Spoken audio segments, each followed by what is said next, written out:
Does the term policy advocate conjure up the image of a chef? Today we're speaking with Katherine Miller, founding executive director of the Chef Action Network and author of the book At the Table, The Chef's Guide to Advocacy. Katherine formerly served as the vice president of impact at the James Beard Foundation and serves as an adjunct professor at the Culinary Institute of America. She's worked for 20 years at the intersection of policy, politics, and social impact, and says chefs have an important role to play in this space. Welcome to Leading Voices in Food podcast series. I'm Kelly Brownell, Professor Emeritus of Public Policy at Duke University and Director Emeritus of the World Food Policy Center. Katherine, it's really nice to have you with us. It's an interesting topic, and I'm so glad you could join us today. Thank you so much for having me. Yeah. Chefs are more and more visible in this advocacy and policy space. I assume that they've been doing this for a long time, but you see more attention to it now, which is nice. Let's talk about sort of this fundamental concept of chefs being involved in the food system at this level. Why do you think chefs and other people in the restaurant industry are equipped to make the food system more just and sustainable? I think that chefs are some of the greatest translators, right? Chefs, as we know them, are the people who cook us delicious meals or host us for events in our lives. But in reality, they're taking the ingredients from the farmers and producers and fishermen and translating them to the plate to make them interesting and enjoyable for all of us, right? And the food system is incredibly complicated. It is deeply rooted. The root system overlaps and is incredibly complex. And so it's really off-putting for people to think about how they might get involved in food policy or even understand the different controls on our food. So chefs can really help tell a better story, right? They can take what's happening in the field and on the boats, and then they can put it on our plate and they can help explain to us the stories behind all of the food, how it's grown, the things that we should be interested in, the decisions that we should make differently. So I think they're the ultimate translators and making the world a more delicious place. Well, that makes perfect sense. So what inspired you to write your book, At the Table? I've been working with the chef community for 10 years, first as a consultant and the founder of the Chef Action Network, and then working with the James Beard Foundation as the first vice president of advocacy and impact for the foundation. And then after leaving the foundation, have continued to work with organizations who are really interested in helping chefs step into policy arenas. So on things like healthy soils or food waste or medically tailored meals, like all of those things are impacted by the policies at our state houses and our federal houses. And it's really hard. The restaurant industry is enormous. There are 11 million or so restaurant employees. There are tens of thousands of people who are considered chefs or leaders in the kitchen. And we weren't going to reach them one chef boot camp for policy and change at a time. You know, when I left the foundation in 2020 at the sort of tail end of the first year of COVID, we had over 1,000 people on the waiting list to get into the Chef's Boot Camp for Policy and Change. So we knew we were on to something, but we didn't really have the capacity to expand at scale. So, you know, the great thing about a book is it can reach many chefs, culinary students, restaurant workers, farmers. And that's the other thing. I think there's a sort of duality to this idea of chef. Like it's really anybody who's a food system leader, anybody who is really interested in how the policies control our food system. And so I'm very excited to have a book out because I wanted this message and the examples and the tips and tools to reach the biggest audience that it could. Boy, it's nice to hear there's so much interest among chefs in work of this type. I'm interested in whether this kind of thing is finding its way into culinary education. So you have a position at the Culinary Institute of America, a highly visible place. Is this the sort of thing that's showing up in discussions in culinary schools and classes and the training people receive? More and more. I really credit Robert Egger for so many things in life, the great food system advocate and co-founder of DC Central Kitchen. But Robert was one of the first to write an op-ed that was like culinary education should include advocacy, right? Because in culinary schools all over the country and all over the world, we teach people about flavor.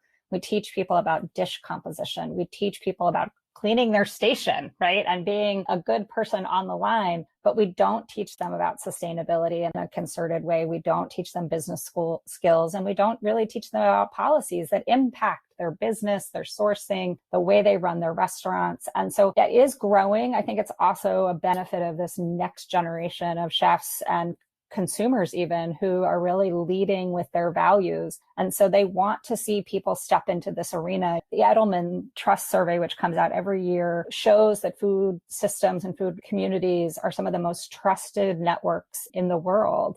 And so these leaders of that community have sort of a right, but also an obligation to get involved. And the thing I like about the book and the thing I love teaching is that it's easy to do. It's not as difficult as you think it is.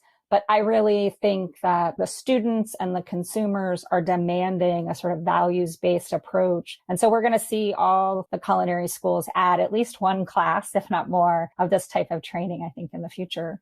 Let's go a little bit deeper into the boot camp. So you've directed the James Beard Foundation's Chef's Boot Camp for Policy and Change. Can you describe what goes on at the camp and how this has affected your view on the chef's role in the advocacy world? The Chef's Boot Camp for Policy and Change was an idea that Chef Michel Nichon and a James Beard trustee by the name of Eric Kessler had the idea for way back in 2012.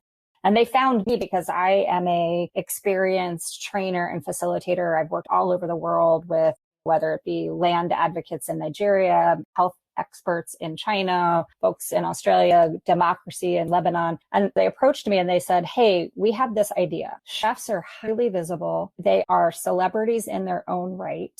And we want to help them better use their voice. And so that first boot camp took place in July of 2012. We trained the first 15 chef advocates, and the penny sort of dropped for me that this was a community who are sitting in every single street corner. They have visible storefronts in every single community in America.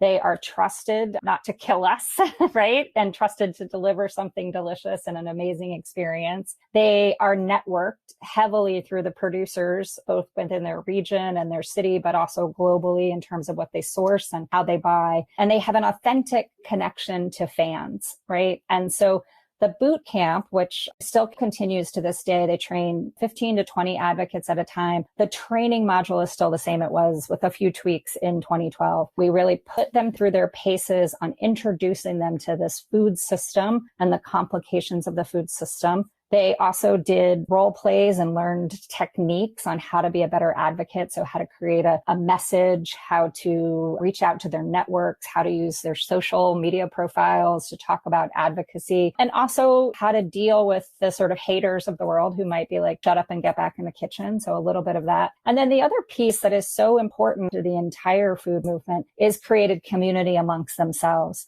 So every boot camp ends with a dinner cooked by the chefs for the chefs together with what they source on the working agricultural farm that would take them to. And that community then spills out and it grows and grows. And so exponentially you could grow from 15 to 150 to 1,000. They take it with them. They teach their staffs. They host their own boot camps or programming in their own cities. And so the boot camp is one piece of it, but it's really about giving people the tips and tools they need to be an advocate and then creating community amongst the chefs themselves and also their staffs and their greater community and really just putting them into the places where they can use their voice to make a difference.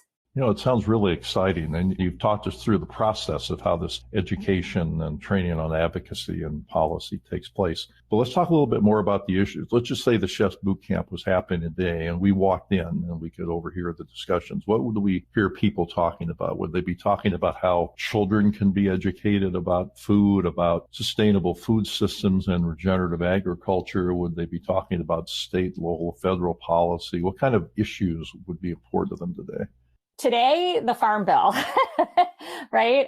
Chefs do advocacy in three places, really. They do it on the table, right? Through what they source, how they market to their customers, the types of labor practices they have in their own restaurant. Like that is a form of advocacy. They do it within their community. So a lot of chefs will get involved with local feeding organizations, will get involved with school gardens, things that they can put their hands on and bring people into their restaurant or visit regularly. So I see a lot of community interaction.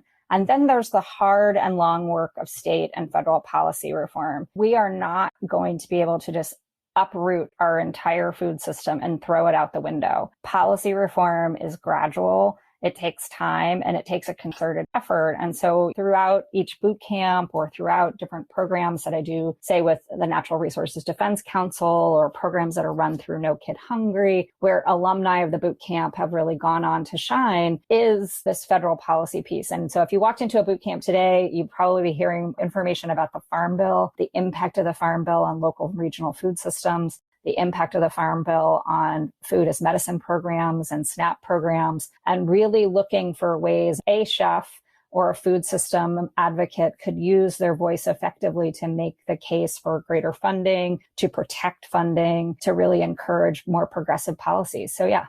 That sounds good. So you brought up the Farm Bill. So let's talk about that in a little more detail. So the last Farm Bill was passed in 2018. So it needs to get passed again now and reauthorized. Vast amounts of money are at stake for this. And you mentioned that chefs can advocate for protecting funds that have been used in the past for particular purposes and also arguing for new uses of funds. So what would be some of the top priorities? You kind of alluded to several of these, but tell us a little bit more specifically about what the chefs might be fighting for.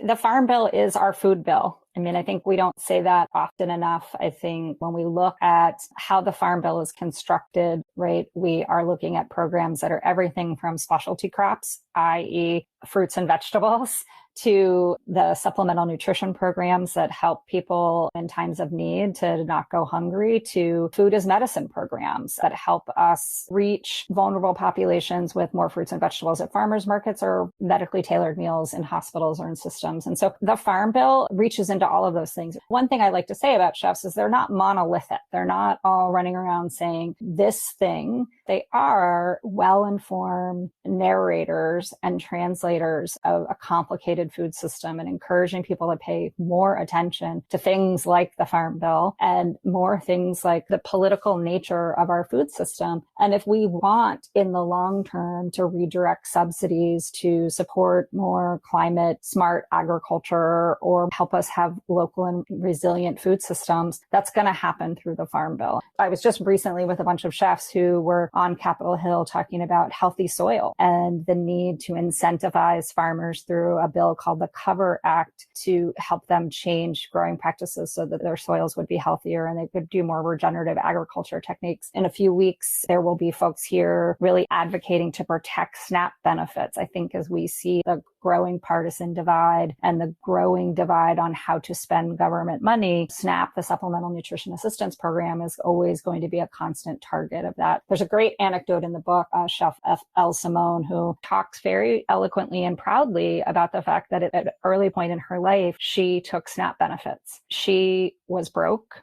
and she was financially insecure and she needed help. And so she took those SNAP benefits at a time when she needed them, and they helped her complete her education and complete her path to the future. And now she's a cookbook author and the first woman of color to be on America's Test Kitchen. She's a known celebrity chef around the country. And she wouldn't be there, she will always say, if it hadn't been for SNAP. And so somebody like Elle will come to Capitol Hill and tell that story to put a human face on a program that is often demonized by people who think there are other ways to spend money rather than make sure that people don't go hungry. You know, there's a lot built into what you just said on lots of different levels, SNAP program, relationships with farmers, et cetera. Let's talk about the farmers for a moment. I know that chefs have, of course, always had a strong relationship with farmers because that's where they secure what they serve in their restaurants. But it sounds like it's going beyond that. This alliance now is out there in the bigger policy arena around issues of regenerative agriculture and things like that. So I'm assuming you've seen some really interesting cases of farmers and the chef community coming together to argue for a common purpose. Chefs and farmers are natural partners. There wouldn't be any food on our plates if there weren't for farmers. And the types of food and the types of vegetables and meat and even seafood, fishermen of the world, you wouldn't be able to put things on the plate without those humans. And so they produce amazing, delicious food, and they do it in ways that is better for the environment. It's nutritionally dense. And so they're a natural partnership. They haven't always worked together, in part because they have the complete opposite schedules. Farmers are up at 5 a.m. and go to bed at 2 p.m. And, chefs are out until 5 a.m. and at work. They haven't always been able to come together, but more intentionally, organizations are bringing them together. The Natural Resource Defense Council is working a lot with Zero Food Print, which is a chef-led organization.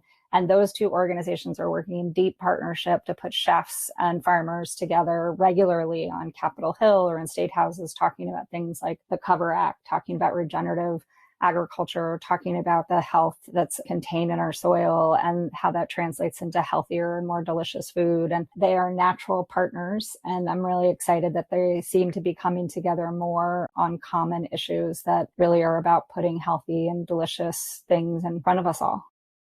Well, it makes good sense that those kind of partnerships have evolved to where they are now. So let me ask you a final question. Well, let's just say I'm a chef and I meet you or people involved in this kind of sphere of work. And I'm thinking, boy, my life is pretty crazy. It's a high stress life, very long hours, lots of decisions to be made and people to supervise and all kinds of stuff going on in these restaurants. How in the world would I have time to do anything like this? And then also, what are the actionable steps that such a chef might take to help create a better food system?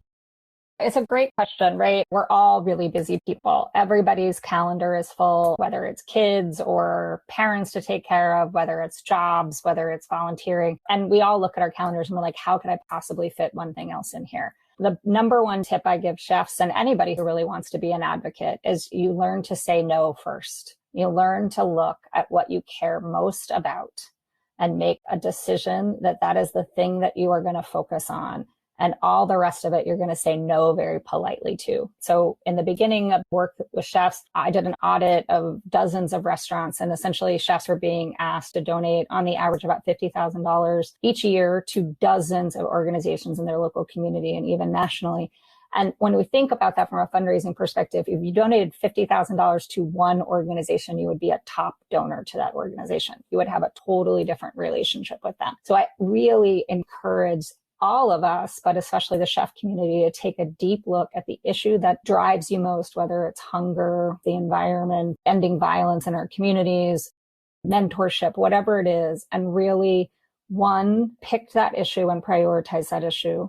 Get to know the organizations and the experts that are already working in it, right? We all think that we're so smart and we must be the first people to have thought about X, Y, and Z, and you're not, right? There are lots of experts in the field, and there are now even experts in the field of chef advocacy. There are dozens of organizations actually in the appendix of my book that point you in the direction of different issues that you might want to get involved in. So get to know the experts. And number three, take a baby step. Schedule an appointment with an organization, sign a petition, do some research. Just take a baby step into, okay, now I'm going to learn more. Now I'm going to do something, and it doesn't have to be a big thing. And then your advocacy will grow from there. I'm a political activist at heart, and I want everybody to make sure that they're registered to vote and vote, because that is the ultimate form of advocacy and probably the biggest baby step that we can all take once we've picked an issue and become informed on that issue. There are other tips and tools in the book. I'm all about opening conversation, not closing conversation. So I really encourage people through the book and through some exercises in it to figure out their own narrative